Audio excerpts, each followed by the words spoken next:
ஆமென். ஆண்டவராகிய இயேசுடைய நாமத்தினாலே நான் உங்களை வாழ்த்தி வரவேற்கிறேன். இந்த ஒரு சிறிய செய்தியை நாங்கள் பார்க்க போகிறோம். வேத புத்தகத்தில் யோபுவுடைய புத்தகம் 36வது அதிகாரத்தில் 5வது வசனத்திலிருந்து ஒரு வசனத்தை நான் வாசிக்கிறேன். அதிலிருந்து சில காரியங்களை நாங்கள் பார்க்க போகிறோம். வேதம் சொல்லுகிறது, இதோ தேவன் மகத்துவம் உள்ளவர், தேவன் மகத்துவம் உள்ள தேவன், அவர் ஒருவரையும் புறக்கணியார். ஆண்டவராகிய இயேசு மகத்துவம் உள்ள தேவனாய் இருக்கிறபடியினால் அவர் ஒருவரையும் புறக்கணிக்க மாட்டார். இன்றைக்கு யார் அவருடைய சமூகத்தில் வந்தாலும், யார் அவரை நோக்கி கூப்பிட்டாலும், அவர் ஒரு நாளும் ஒருவரையும் புறக்கணிக்கிறவர் அல்ல. என் அண்டையிலே வருகிற ஒருவரையும் அவர் புறம்பே தள்ளுகிறவர் அல்ல, ஒருவரையும் புறக்கணித்து தள்ளுகிறவர் அல்ல. இன்றைக்கு அநேகர் நினைக்கிறார்கள், ஆண்டவர் என்னை புறக்கணித்து விட்டார், ஆண்டவர் என்னுடைய வாழ்வில் என்னை கழித்து விட்டார், என்னை மறந்து விட்டார், ஏனென்றால் எனக்கு ஆண்டவர் நன்மைகளை செய்யவில்லை என்று அநேகர் நினைக்கிறார்கள். ஒருபோதும் அப்படி நினைக்க வேண்டாம், அது தவறான காரியம். ஆண்டவராகிய தேவன் ஒரு நாளும் ஒருவரையும் புறம்பே தள்ளுகிறவரோ அல்லது புறக்கணிக்கிறவரோ அல்ல. ஆண்டவர் ஒருவரையும் புறக்கணிக்கிறவர் அல்ல, எல்லாரையும் அவர் நேசிக்கிறவர், எல்லாரையும் அவர் அணைக்கிறவர். யூதாஸ் காரியத்தை கூட பாருங்கள், அவர் காட்டி கொடுத்தார். ஆனால் ஆண்டவராகிய இயேசு அவரை கட்டி அணைத்து முத்தம் செய்தார். காரணம் என்ன? அவர் யாரையுமே புறக்கணிக்கிறவர் அல்ல. இன்றைக்கு என்னை தேவன் புறக்கணித்து விட்டார், என்னை மறந்து விட்டார், அல்லது எனக்கு தேவன் நன்மை செய்யவில்லை என்று யாராவது நீங்கள் சொல்லுவீர்களாய் இருந்தால் அல்லது நினைப்பீர்களாய் இருந்தால், ஒரு காரியத்தை சொல்லுகிறேன் கேளுங்கள். ஒரு நாளும் உங்களுக்கு அவர் அப்படி செய்கிறவர் அல்ல, உங்களுக்கு ஒரு நாளும் அவர் அப்படி செய்கிறவர் அல்ல, உங்களை அவர் புறக்கணிக்கிறவர் அல்ல, அவர் புறக்கணிக்கிறவர் அல்ல. ஒரு நாளும் உங்களை அவர் புறக்கணிக்க மாட்டார். இன்றைக்கு உதாரணத்துக்கு நாங்கள் எடுத்துக்கொள்வோம். பாருங்கள், இன்றைக்கு அநேகர் ஆண்டவராகி இயேசு கூட்டத்தில் வந்தார்கள். ஒரு குஷ்டரோகி வந்தான், ஆண்டவர் அவனை புறக்கணிக்கவே இல்லை, அவனை தொட்டு சுகமாக என்று சொல்லி அவனை அனுப்பிவிட்டார். இன்றைக்கு பாருங்கள், மார்த்தாளும் மரியாளும் வந்து ஆண்டவராகிய இயேசுவை கண்டு அழுதார்கள். எங்களுடைய தம்பி லாசரு மரித்து விட்டான். அவர்களை அவர் புறக்கணிக்கவில்லை.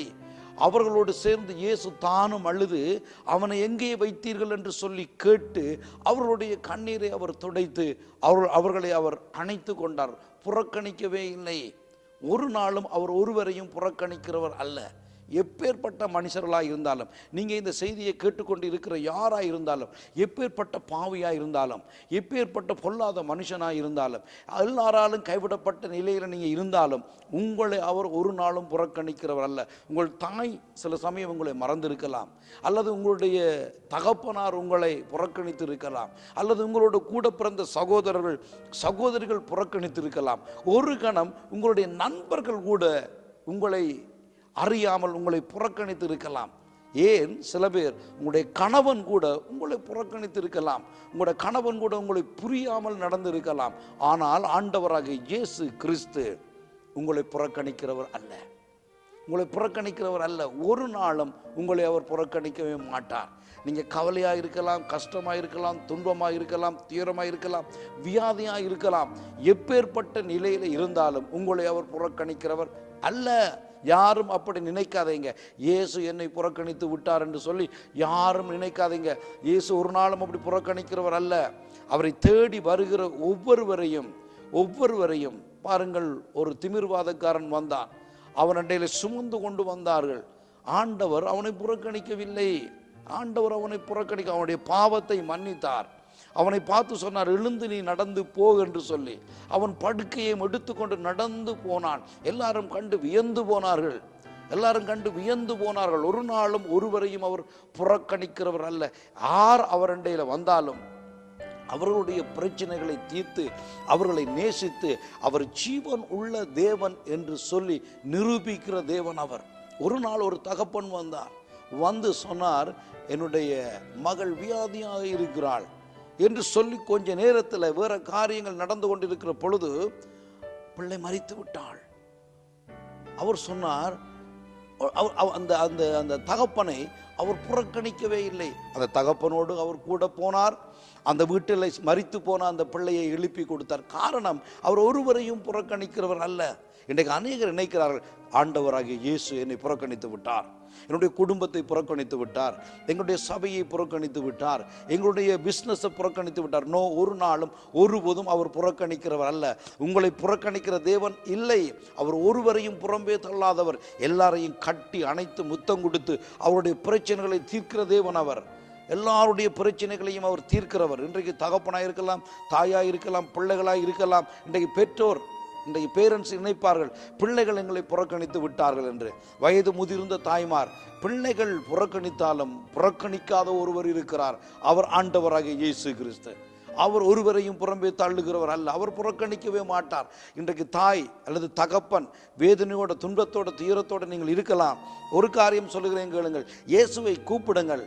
இயேசு உங்களுடைய வாழ்வில் என்னத்துக்காக நீங்கள் கவலைப்படுகிறீர்களோ அந்த கவலையை தீர்த்து உங்களை அவர் புறக்கணிக்காமல் உங்களை அவர் நேசித்து ஏற்றுக்கொள்வார். சிலர் பாவம், கடுமையான பாவங்களை செய்து நினைப்பார்கள், என்னுடைய பாவத்தை இயேசு மன்னிப்பாரோ?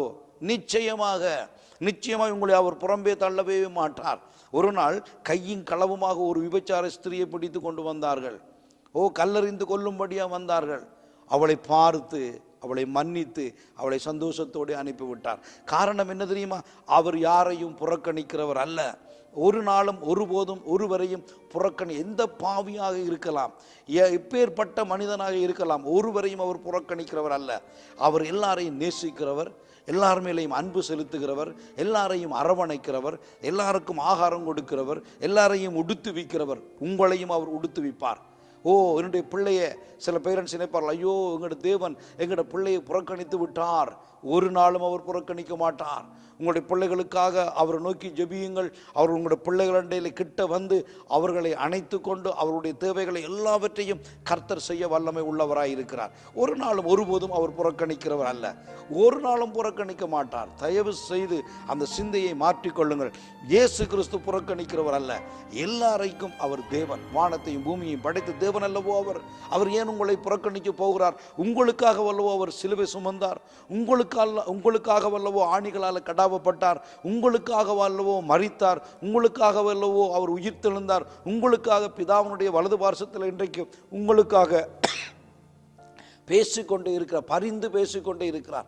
உங்களுக்காக அவர் பரிந்து பேசிக்கொண்டு இருக்கிறார். பிதாவுடைய வலது பார்சத்தில் இருந்து அவர் உங்களை புறக்கணிக்க மாட்டார். உங்களுக்காக அவர் இரவும் பகலும் பிதாவிடத்தில் அவர் பரிந்து பேசுகிறவராய் இருக்கிறார். எனக்கு அருமையான தேவனுடைய ஜனமே, அவர் ஒரு நாளும் உங்களை புறக்கணிக்க மாட்டார்.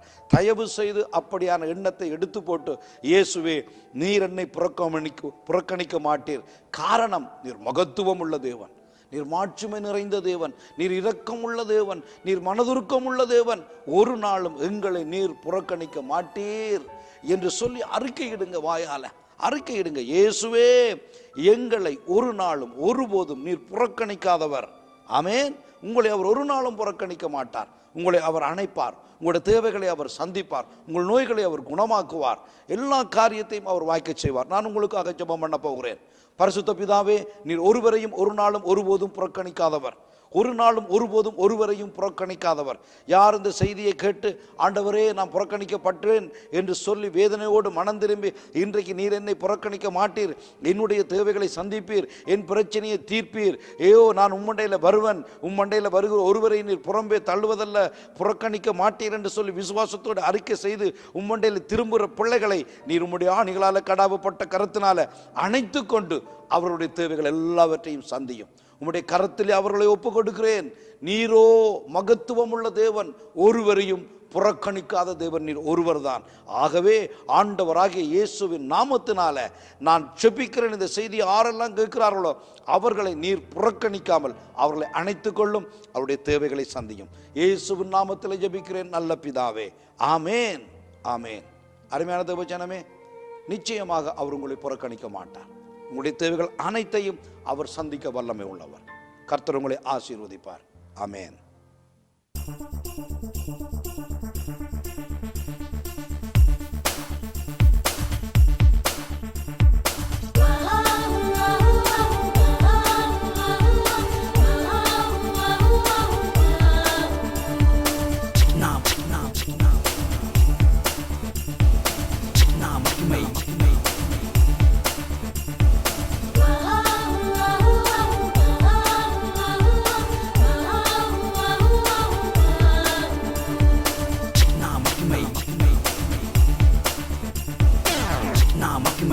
வந்தது.